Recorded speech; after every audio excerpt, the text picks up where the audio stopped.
থার রক্সের চাবি নিয়ে নিয়েছি।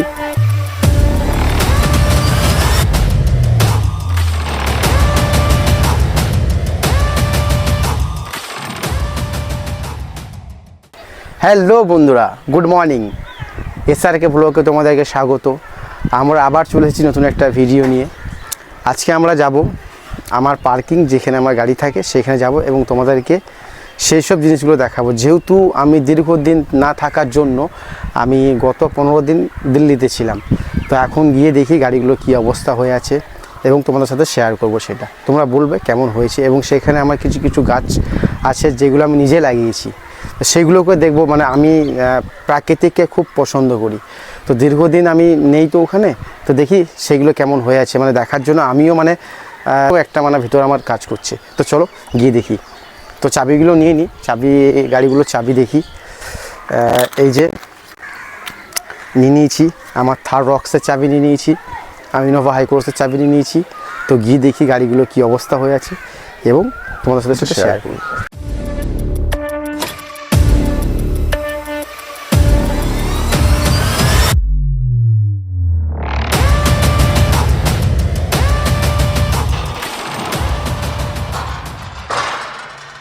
চলো আমরা চলে এসেছি পার্কিংয়ে এবং সবার আগে দেখাই আমরুপালি। এই গাছটা হচ্ছে আমরুপালি গাছ। দেখো আম অনেক ধরেছিল, কিন্তু এর টিকে আছে একটাই, যা খুব সুন্দর আমটাও হয়েছে। মানে কি বলতো, নিজের গাছের আম তো খাওয়াটা বা সেটা বড় ব্যাপার নয়, বিশেষ হচ্ছে যে লাগিয়েছি নিজের হাতে গাছ। আমি এটা এই বছরই আমি এটা লাগিয়েছি, 3 মাস হবে গাছটা লাগানো, তারপরেই ফল এসছে। পাশে দেখো আমাদের নারকেল গাছ আছে, এটা হচ্ছে ভিয়েতনাম নারকেল গাছ, যেটা আমাকে ফলন বলেছে 3 থেকে 4 বছরের মধ্যে ফলন দেবে। এটাও ঠিক মানে 3-4 মাস আগে এটাও লাগিয়েছি, তো মোটামুটি 4-5 বছর পর এটাও আমাকে ফলন আমি এটা পাবো। তো চলো আগে এগিয়ে যাই। পাশাপাশি আমাদের টমেটো গাছ আছে, ফুল আছে, একটা আম গাছ হিমসাগর। অ্যাকচুয়ালি এই গাছগুলো কিন্তু একটা করে সব ছিল, ব্রাঞ্চ ছিল, তো যেগুলোকে আমি কাটার ফলে এগুলো কী হয়েছে 3-4টে করে ব্রাঞ্চ বেরিয়েছে। নিজে লাগিয়েছি, নিজের মতো করে গড়ে তুলছি। মানে দেখবে শৈশবকাল তুমি যেভাবে একটা বাচ্চাকে যেভাবে তুমি গড়ে তুলবে, ঠিক সেভাবেই সে গড়ে উঠবে। চলো আগে এগিয়ে দেখায় আরও। এই একটা গাছ আছে, এটাও হিমসাগর। পাশাপাশি আমাদের পাটের শাক লাগিয়েছি, এই একটা হিমসাগর গাছ। এটা সফেদা ফলের গাছ, সফেদা ফল লাগিয়েছি। এটা ইঁচড় আসবে। একটা জিনিস দেখাই তোমাদেরকে, দেখো ড্রাগন ফলও আমরা লাগিয়েছি, কিন্তু দেখো এই যে পাশে যে কাগজি লেবুটা লাগিয়েছি, এটা আমাদের দেশি কাগজি লেবু গাছ। তো ছোট্ট গাছ কিন্তু অনেক বেশি ধরেছে। একবার দেখা এগুলো, কাগজি গাছটা দেখা, এত সুন্দর মানে ফলন এসছে। এইগুলো খুব মানে এই গাছগুলো 2-3 মাসের মধ্যে লাগানো। তো দেখো গাছগুলো কেমন। এই যে একটা আছে, এটা যেমন ওটা দেশি, এটা পাশাপাশি আমি গন্ধরাজ লেবুও লাগিয়েছি। গন্ধরাজ লেবুর গাছটা দেখা, এবং তার পাশে লঙ্কা গাছটা দেখা, লঙ্কা গাছ, করলা এগুলো ধরেছে। আরও গিয়ে দেখাই যেসবগুলো লাগিয়েছি আমরা। এখানে দেখো একটা পেয়ারা গাছ আছে, পেয়ারা গাছটা দেখা, এত সুন্দর আর এত পেয়ারা ধরেছে। এদিকে তোমরা দেখতে পাচ্ছ 1 2 3 4 5 6 7 8 9 10 11 12 13 14 15 16 17 18 প্রায় 18 থেকে 20টা এই গাছটার পেয়ারা ধরেছে। মানে কলম করা গাছটা নিয়েছিলাম তখন আমি এতটা ছিল, ওই সব একসাথে লাগিয়েছিলাম 3 মাস আগে। তো এখন দেখো অনেক বেশি পেয়ারা ধরেছে। তো কলম করা গাছের বেনিফিট হচ্ছে এইটাই, তুমি নিয়ে আসবে ছোটোর থেকে, দেখবে তোমার ফলন সে দেবে। পাশাপাশি দেখো একটা আমি 12 মাস আমের গাছ লাগিয়েছি।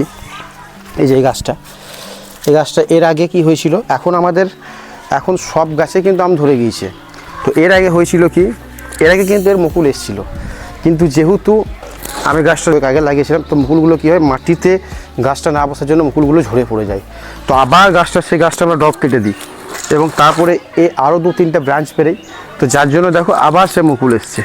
গাছটা দেখা, পাশাপাশি পেঁপের গাছও আছে, হাইব্রিড পেঁপে, এটাও দেখিয়ে দে। এবং এই একটা হিমসাগর গাছ। অ্যাকচুয়ালি হিমসাগর গাছ লাগানোর কারণ হচ্ছে একটাই, যে হিমসাগর গাছ আমি খুব বেশি পছন্দ করি, যেহেতু আমাদের আমের মধ্যে বিখ্যাত আম হচ্ছে হিমসাগর। তো হিমসাগর আম মানে আম খুবই খেতে মিষ্টি এবং ফেমাস। এই একটা আছে হিমসাগর। এও দেখতে পাচ্ছ লিচু গাছ, এই লিচু গাছও লাগিয়েছি। লিচু গাছগুলো লিচু এসেছিলো, তো দেখবে আমি ডগগুলো দেখো কেটে দিয়েছি।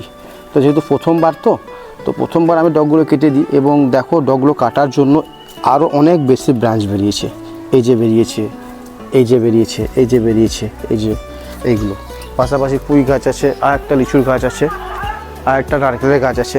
এবং সবথেকে বড়ো ব্যাপার কী জানো, যে আমরা তো জোড়া দিই, জোড়া ব্যবহার করি। তো জোড়া মানে সার মাটি দেওয়ার, সেখানে একটা তরমুজের হয়তো কয়েকটা পিছন ছিল। তো দেখো এই গাছটা কিন্তু আমরা তরমুজের গাছ, এটা কিন্তু আমরা লাগাইনি। এটা যেসব মাটির সার ছিল, তো এই অটোমেটিকলি কিন্তু হয়েছে। তো এটা উঠে আসুক, বড় হোক, মোটা হোক, শেয়ার করবো তোমাদের সাথে কেমন কেমন উঠছে, মানে কেমন কেমন হচ্ছে গাছটা। তো চলো, যেটার জন্য আমরা এসেছিলাম সেই জিনিসটা আমরা না বললেই নয়। এটা হচ্ছে আমার পার্কিং। এখানে আমার বাড়ির পাশেই, বাড়ি থেকে 2-4টে পাশে হচ্ছে পার্কিংটা। তো চলো আমার পার্কিংটা তোমাদেরকে একটু দেখাই। সবার আগে আমি একটা এখানে রুম করেছি, যেটা এখনও কিন্তু কনস্ট্রাকশনের কাজ চলছে, এখনও পুরোপুরি কিন্তু কমপ্লিট হয়নি। দেখো দেখতে পাচ্ছ আশেপাশে রড সব পড়েই আছে। এই যে এইটা হচ্ছে আমার, এটা একটা রুম হবে, যেটা রেস্ট রুম হবে, এবং গাড়ির যেসব পার্টসগুলো তোমার মানে থাকবে, যেসব পার্টসগুলো গাড়ির থাকবে সেইগুলো এইখানটায় রাখা হবে। তো চলো কাজ চলছে, এবং পাশাপাশি দেখায় আমার, সবার আগে দেখায় আমার মানে আমার যেটাকে বলা হয় মানে মন, গাড়ির ব্যাপার তোমরা বুঝতেই পারছো মানে কী ধরনের ফিলিংস আছে গাড়ির ব্যাপারটা। তো দেখো এটা হচ্ছে আমার একটা গাড়ি, একটা বাইক, এ হচ্ছে রয়্যাল এনফিল্ড ক্লাসিক। তো এটা আমি যখন মোটামুটি কোথাও যাই তখন একে বার করি। পাশাপাশি আমাদের আছে R15 ভার্সন 4। এটা খুবই কম চালাই, যেহেতু এটা মানে অনেক আগে নিয়েছিলাম আমি, 2021-22-এ নিয়েছিলাম। চালানোর কম হচ্ছে, তখন বয়স কমও ছিল। এটা দীর্ঘ মানে একটু বেশি চালালে কী হয় জানো, হাতগুলো এই গ্রিপগুলো খুব ধরে যায়। তো যার জন্য আমি এটাকে আর ইউজ কম করি। দেখতেই পাচ্ছ ধুলো বসে আছে, এটাও ধুলো বসে আছে। এছাড়াও যেগুলো আমি ইউজ করি বাইক, আমার আরেকটা বাড়িতে বাইক আছে ক্লাসিকই, তোমার যেটা রেড ক্রোম কালার, ক্লাসিকের টপ মডেল, সেটা বাড়িতে রাখা আছে। তো চলো, এই যে আমি যেসব বাইকগুলো আমার দেখালাম, কেমন কি হয়েছে তোমরা একটু কমেন্ট করবে, এবং সাথে সাথে সাবস্ক্রাইব করবে, লাইক শেয়ার সাবস্ক্রাইব করবে, এবং কমেন্ট করবে কেমন কি হয়েছে, এবং যেসব আমার গোটা পার্কিংটা তোমাদেরকে আমি দেখালাম একটু জানিয়ে দেবে। কারণ তোমরা সাপোর্ট করলে আরও ভিডিও বানাতে আমাদের আগ্রহ হবে এবং ভালো লাগবে। তো চলো, মেন যে কারণটা যেটা আমাদের জন্য আমরা বলেছিলাম, তো সেইটা আমরা এগিয়ে যাই। আমার থার রক্স, অনেকক্ষণ ধরে অপেক্ষা করছিলাম। চলো, এ হচ্ছে আমার থার রক্স। পাশাপাশি আমার ইনোভা হাই ক্রসও আছে। তো এটা খুলে দিই, আগে খুলে দেখাই তোমাদেরকে।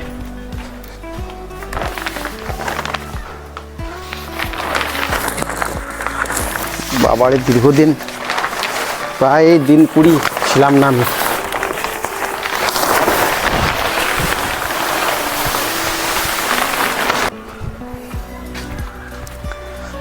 তো চলে এসেছি থার রক্স। বুঝতেই পারছো থার রক্সের ব্যাপারটাই মানে আমাদের ইয়াং জেনারেশনে এক একটা মানে মনে মানে কি বলবো, মনের ভালোবাসা। থার রক্স আমাদের ইয়াং জেনারেশনের এক একটা মনের ভালোবাসা।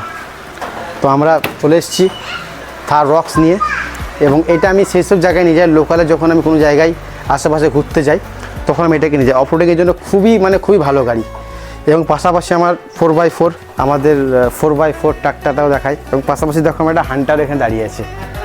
মানে এই গাড়িগুলো আমি খুবই কম ব্যবহার করি। দেখতে পাচ্ছ মানে পুরো ধুলো। এবার গাড়িটা দেখা, পুরো ধুলোতে দেখো গাড়ির অবস্থাটা কি। কাছে এসে দেখা দিক থেকে একটা স্কুটিও আছে। এই যে অ্যাকচুয়ালি ব্যাপার হচ্ছে আমার, এইটা হচ্ছে আমার শখের, এটাও শখের গাড়ি এক প্রকার।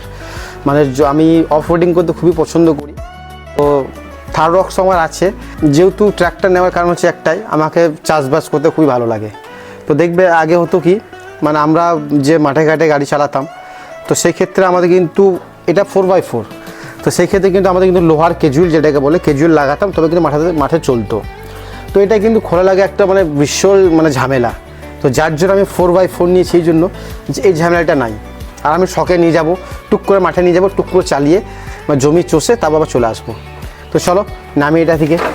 এবার যেটা দেখাবো আমরা, অ্যাকচুয়ালি থার রক্সটা আমার সব জায়গাতে নিয়ে যাওয়া সম্ভব নয়, যেহেতু এর মাইলেজ খুবই কম, 9-10 মাইলেজ দেয়।